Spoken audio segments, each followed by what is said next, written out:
भारत में ना लगभग हर घर में निवेश को लेकर एक बहस हमेशा चलती रहती है। क्या पैसा सुरक्षित फिक्स डिपॉजिट यानी एफडी में रखना चाहिए या फिर बाजार से जुड़े म्यूचुअल फंड्स में?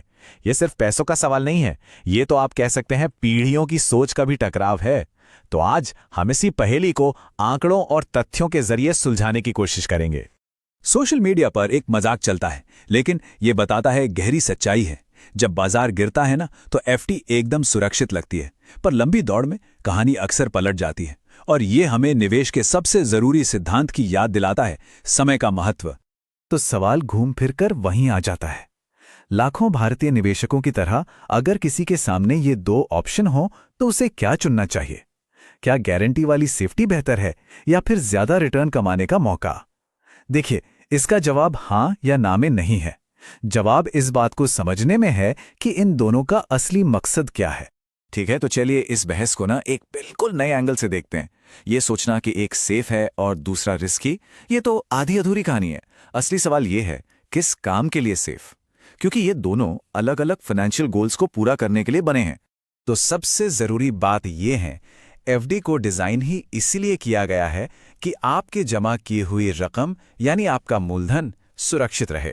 इसका काम है कैपिटल को बचाना। वहीं दूसरी तरफ म्यूचुअल फंड्स को इसीलिए बनाया गया है कि वो आपकी पूंजी को महंगाई से ज्यादा तेजी से बढ़ाए। इसका काम है कैपिटल को ग्रो करना। जब कोई एफडी में पैसा डालता है ना, तो वो असल में क्या खरीद रहा है? वो खरीद रहा है निश्चितता, मतलब इस बात की गारंटी कि एक तय तारीख पर एक तय रकम ब्याज के साथ वापस मिल ही जाएगी, चाहे बाजार ऊपर जाए या नीचे। यहां कोई सरप्राइज नहीं है। और इसके ठीक उल्टा म्यूचुअल फंड का लक्ष्य है दौलत बनाना, लेकिन ये ग्रोथ बाजार के उतार चढ़ाव के साथ आती है। मतलब इसमें अनिश्चितता है, यहां गारंटी नहीं है, पर ग्रोथ की संभावना कहीं ज्यादा है। अच्छा, बहुत बातें हो गई, अब सीधे नंबर्स की बात करते हैं। हमने 2019 से 2024 के बीच के असली परफॉर्मेंस डेटा को देखा है, ये समझने के लिए कि इन दोनों ने असल में कैसा काम किया। अब इस टेबल में जो देखने वाली बात है ना, वो ये है कि इस 5 साल के पीरियड में एचडीएफसी के स्मॉल कैप और लार्ज कैप फंड्स ने सालाना 26% से भी ज्यादा का रिटर्न दिया। अरे यहां तक कि सबसे कम जोखिम वाले बैलेंस्ड एडवांटेज फंड ने भी 13.4% का रिटर्न दिया, जो उस टाइम के 5 से 7% के एफडी रेट से कहीं कहीं ज्यादा था। लेकिन ठहरिए, जो रिटर्न दिखता है ना, वो हमेशा वो नहीं होता जो जेब में आता है। असली तस्वीर तो तब साफ होती है जब हम दो छिपे हुए दुश्मनों, महंगाई और टैक्स को इस हिसाब किताब में शामिल करते हैं। इस स्लाइड को जरा ध्यान से देखिए। मान लीजिए किसी ने 10 लाख रुपए 7% की एफडी में रखे, तो 10 साल बाद 30% के टैक्स स्लैब और 6% की महंगाई दर को एडजस्ट करने के बाद उस पैसे की खरीदने की ताकत सिर्फ 9.4 लाख रुपए रह जाती है। जबकि 12% के रिटर्न वाले इक्विटी म्यूचुअल फंड में वही 10 लाख टैक्स और महंगाई काटने के बाद भी लगभग 16 लाख रुपए की असली वैल्यू रखते हैं। इसका मतलब क्या हुआ? सीधा सीधा मतलब यह है कि एफडी में रखा पैसा 10 साल में बढ़ने की जगह असल में घट गया। उसकी परचेजिंग पावर 60,000 रुपए कम हो गई। कागज पर तो रकम बढ़ी, लेकिन उसकी असल कीमत घट गई। लेकिन इतना बड़ा फर्क आया कैसे? इसकी एक बहुत बड़ी वजह है टैक्स, एक ऐसा फैक्टर जिसे अक्सर लोग नजरअंदाज कर देते हैं। दोनों पर टैक्स लगने का तरीका जमीन आसमान का है। ये विजुअल दिखाता है कि टैक्स का खेल कैसे काम करता है। एफडी पर आपका ब्याज हर साल आपकी इनकम में जुड़ जाता है और उस पर टैक्स लगता है, भले ही आप पैसा निकालें या नहीं। जबकि म्यूचुअल फंड पर टैक्स सिर्फ तब लगता है जब आप उसे बेचकर मुनाफा घर ले जाते हैं। हाँ, ये याद रखना जरूरी है कि डेब्ट फंड के लिए ये नियम अप्रैल 2023 के बाद बदल गए हैं, लेकिन इक्विटी फंड के लिए ये फर्क आज भी बहुत बड़ा है।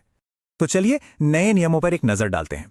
एफडी पर जो ब्याज मिलता है वो आपकी इनकम में जुड़ता है और उस पर आपके स्लैब के हिसाब से टैक्स कटता है, जो 30% तक हो सकता है। वहीं दूसरी तरफ इक्विटी म्यूचुअल फंड को अगर 1 साल से ज्यादा रखकर बेचा तो मुनाफे पर सिर्फ 12.5% long term capital gains tax लगता है। ये बहुत बड़ा फायदा है। और हां, अप्रैल 2023 के बाद खरीदे गए डेट फंड पर अब एफडी की तरह ही स्लैब रेट से टैक्स लगता है। तो मोटी मोटी बात यह है, इक्विटी म्यूचुअल फंड पर लंबी अवधि में टैक्स काफी कम है। एफडी का ब्याज आपकी पूरी इनकम में जुड़कर टैक्स होता है, जिससे टैक्स का बोझ बढ़ जाता है। इक्विटी मुनाफे पर हर साल 1.25 लाख की छूट भी मिलती है और नए डेब्ट फंड अब टैक्स के मामले में एफडी जैसे ही हो गए हैं। तो अब जब हम नंबर और टैक्स दोनों समझ चुके हैं तो सवाल उठता है कि भाई करें क्या। जवाब है अपने पैसे को उसकी जरूरत के हिसाब से अलग अलग बाल्टियों यानी बकेट्स में रखना। ये एक बहुत ही सिंपल लेकिन बहुत पावरफुल स्ट्रैटेजी है। पहली बाल्टी है सेफ्टी बफर की, मतलब इमरजेंसी फंड या अगले 2 साल में होने वाले खर्चे। इसके लिए एफडी बेस्ट है। दूसरी बाल्टी है मीडियम टर्म गोल्स के लिए, जैसे 3 से 6 साल में घर का डाउन पेमेंट देना है। इसके लिए हाइब्रिड फंड या एफडी का कॉम्बिनेशन सही रहता है। और तीसरी बाल्टी है लंबी अवधि में वेल्थ बनाने के लिए, जैसे रिटायरमेंट या बच्चों की हायर एजुकेशन। 7 साल से ज्यादा के इस लक्ष्य के लिए इक्विटी म्यूचुअल फंड्स ही सबसे सही हैं। तो इस पूरी बातचीत का निचोड़ क्या है? निचोड़ ये है कि एफडी और म्यूचुअल फंड एक दूसरे के दुश्मन नहीं हैं, बल्कि एक ही टीम के 2 अलग अलग खिलाड़ी हैं। एक डिफेंस में मजबूत है तो दूसरा अटैक करने में। समझदारी इसी में है कि दोनों को उनकी सही जगह पर इस्तेमाल किया जाए। तो आखिर में बस एक सवाल अपने आप से पूछने के लिए, क्या आपका पैसा आपके लक्ष्यों की टाइमलाइन के हिसाब से सही जगह पर लगा हुआ है? क्योंकि सही जवाब एफडी या म्यूचुअल फंड नहीं है, बल्कि कब के लिए एफडी और कब के